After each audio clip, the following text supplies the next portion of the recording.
こんにちは、こま太郎です。さて、今回はこちらですね。なんだこのボロボロの段ボールはという感じなんですが、これですね、すでに開封はしてるんですけども、開封前からですね、こんな感じでだいぶボロくきました。で、その中身はこちらになります。PC ケースなんですが、こちら Do-1Me というメーカーの PC ケースでして、中国から直接取り寄せました。日本ではあまり知られていないメーカーだとは思うんですが、非常にですね、斬新な梱包でやってきました。ということで今回また新たに1台自作 PC を組み立てようと思ってるんですが、なんでわざわざこれをですね、取り寄せたかと言いますと、もうわかるかとは思うんですが、これ非常に小さいケースで HTPC ケースって呼ばれるようです。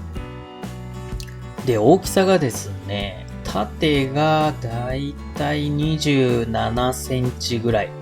そして横がですね、9.5 センチぐらいと、かなり薄型になってます。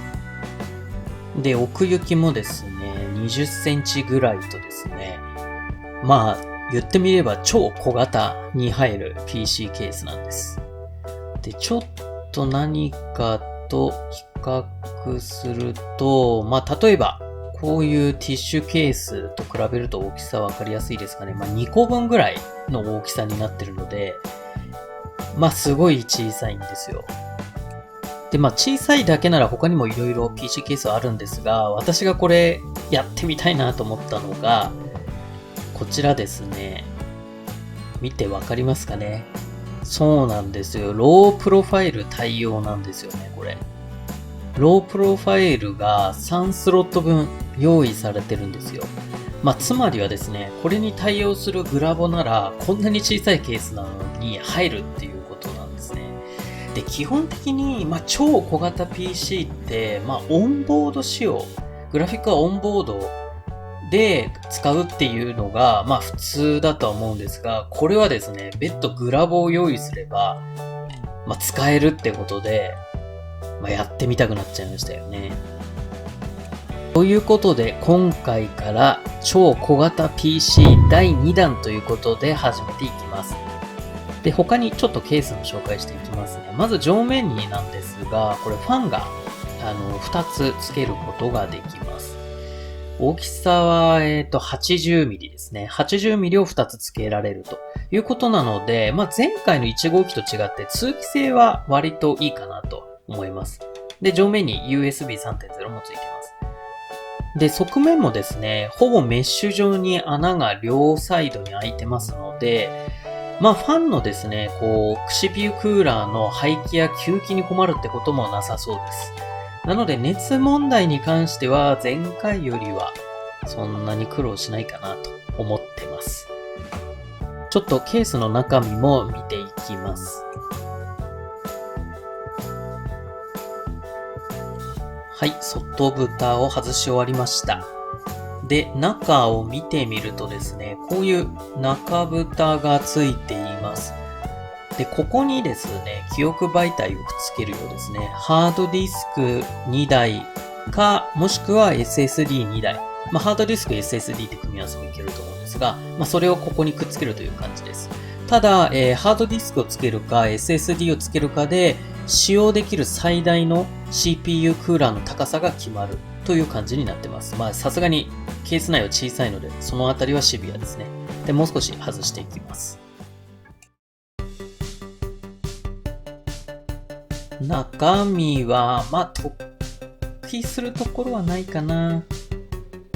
ちょっと勘のいい人なら、このケースのもう一個特徴があるんですけどね。わかりますかね。私がもう一つ、この PC ケース試したいなと思ったのは、マイクロ ATX ボード対応なんですね。こういう小型な PC ケースって基本的にミニ ITX までっていうのが多分常識だと思うんですけど、この PC ケースですね、いわゆるオフィスのスリムケースよりも全然小さいのにマイクロ ATX が入るようになってます。ちょっと試しに入れて見せていきます。どうもですね、こちらの USB を取らないと、ボードがですね、なんか入らない感じでした。なんか邪魔になって入らなかったので、一旦こちらを取っていきます。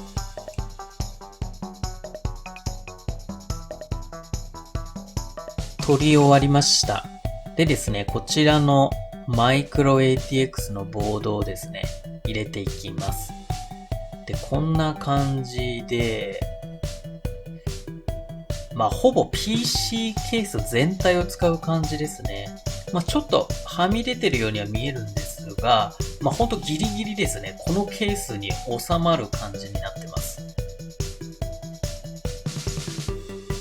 ただですね、小さいケースならではのシビアさといいますか、どんなマイクロ ATX のマザーボードでも入るわけではないんです。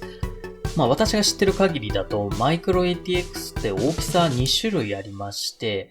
例えばですね、こちらの MSI370M バズカっていうマザーボードあるんですが、こちらの大きさ 24.4 センチ、24.4 センチ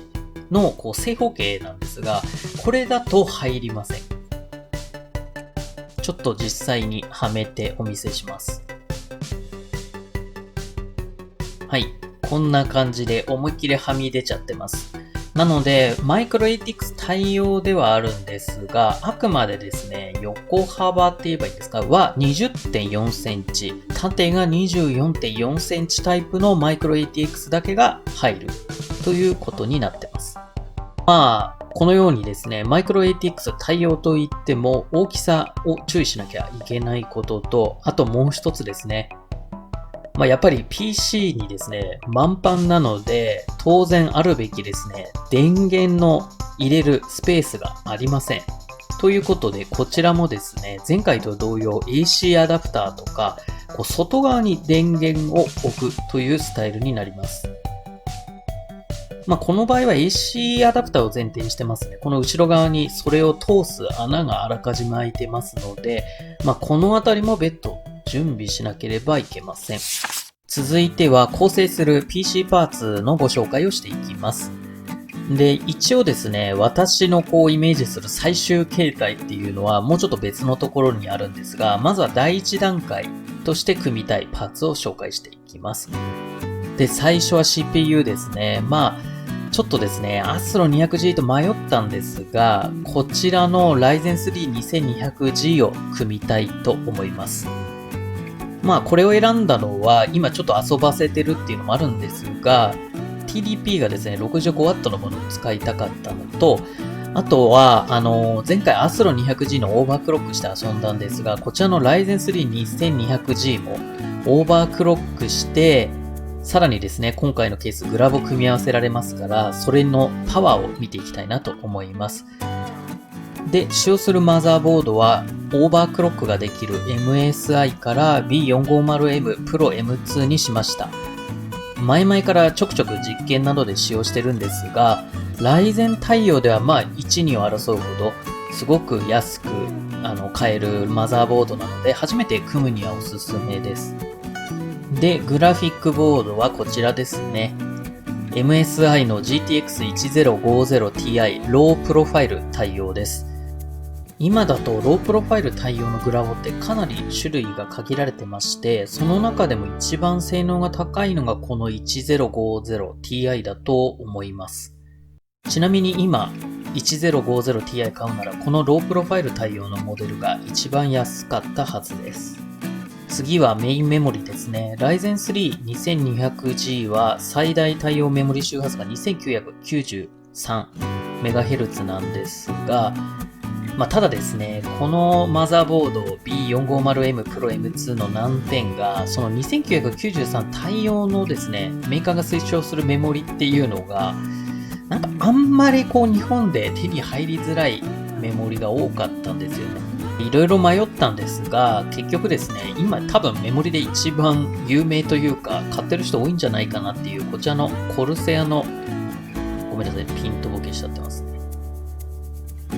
2666MHz 対応の 4GB 2枚差し、合計 8GB を使用します。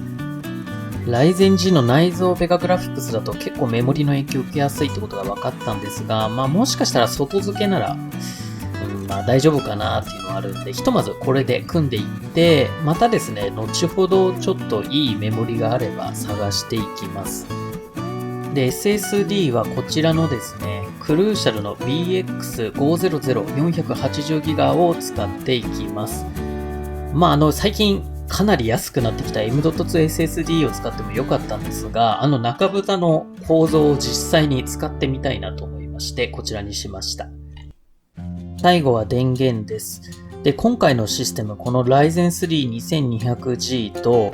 あとはこのロープロファイルのですね、GTX1050Ti、この2つを組み合わせるとすれば、計測した感じ、私の計測した感じ、最低でも 200W は必要ということで、AC アダプターでは結構な大容量が必要です。で、いろいろ探してみたんですが、やっぱりこちらもですね、中国から直接取り寄せまして、こちらのまずはいつも通り AC アダプターコネクタと24ピンとか 12V 電源、あとは SATA とかに変換する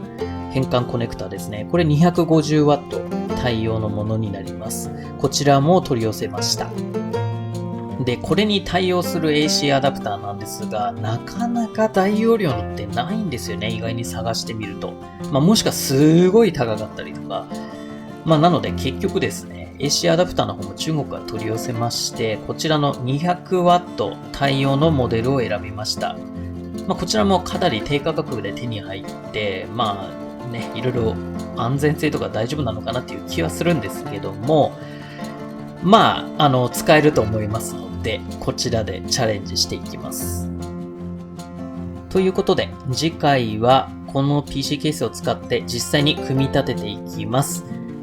それではまた、ありがとうございました。